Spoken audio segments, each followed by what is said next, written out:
இன்னைக்கு இளநீர் பாயசம் தான் செய்ய போறேன். இளநீரெல்லாம் வெட்டி எடுத்துட்டு வந்துடுறேன்.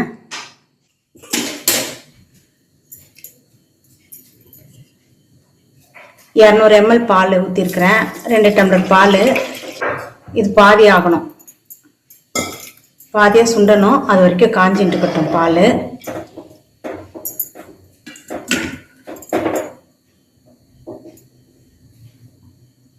பால் கொதிக்கட்டும். 2 டம்ளர் பால் ஊற்றினேன். பாரு, 1 டம்ளர் பாலாட்டும் நல்லா சுண்டி வந்துருச்சு. பாருங்க, கலர்ல சேஞ்ச் ஆயிருக்கு பாருங்க. Condense milk 3 spoon ஊத்துறேன்.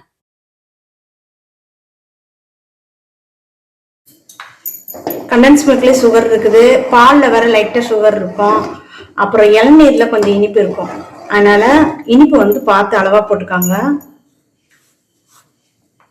ஒரு 3 டீஸ்பூன் வந்து சுகர் போடுறேன்.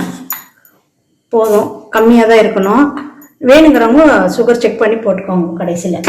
இப்போ அதிகமாக போட்டுட்டீங்கன்னா கஷ்டம், கடைசியில் செக் பண்ணி போட்டுக்கலாம். போதும். இப்போ வந்து கொதிச்சிருச்சு நல்லாவும். இப்போ ஸ்டவ் ஆஃப் பண்ணி ஆற விட்டுடலாம். நம்ம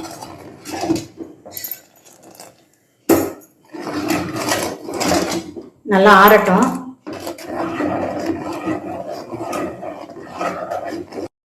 அரை முடி தேங்காய் எடுத்து கட் பண்ணி வச்சிருக்கிறேன். இதை பால் எடுத்துட்டு வந்துடலாம். தண்ணி ஊற்றி பால் எடுக்காதீங்க, இளநீர் ஊற்றிக்கோங்க. தண்ணி ஊற்றினீங்கன்னா ரொம்ப தண்ணி ஆகிடும். இளநீர் வெட்டி வச்சது இருக்குது, இதை வடிகட்டி கொஞ்சம் கொஞ்சமாக ஊற்றி அரைச்சிக்கலாம்.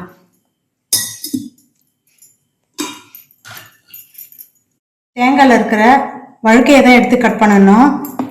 இந்த மாதிரி கனமாக இருக்கிறதெல்லாம் எடுக்கக்கூடாது. இது மேலே இருக்க தோலெல்லாம் நீக்கிடணும். இது தொண்டையில் மாற்றம் டிஸ்டர்பாக இருக்கும் சாப்பிட்றதுக்கு.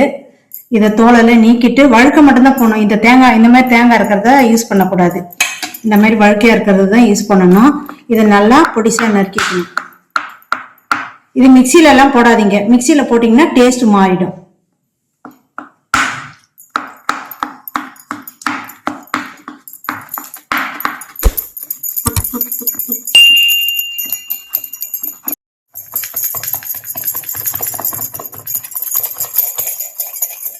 நல்லா சாப் பண்ணியாச்சு. இப்போ நம்ம மிக்ஸ் பண்ணிடலாம். பால் நல்லா ஆறிடுச்சு. இப்போ சாப் பண்ண வழுக்கையெல்லாம் இதில் சேர்த்துக்கிறேன்.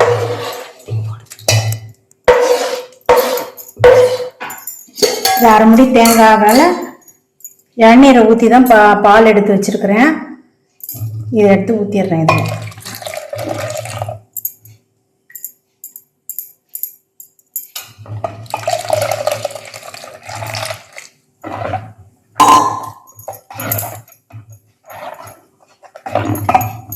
இது வந்து இளநீரோட வழுக்கையில் இருந்தது, அதையும் கொஞ்சம் ஊற்றிடுறேன். இது வந்து உடச்சி வச்ச இளநீர்.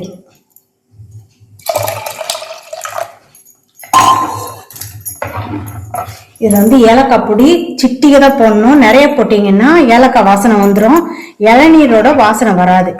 அதனால கொஞ்சமாக தான் போடணும்.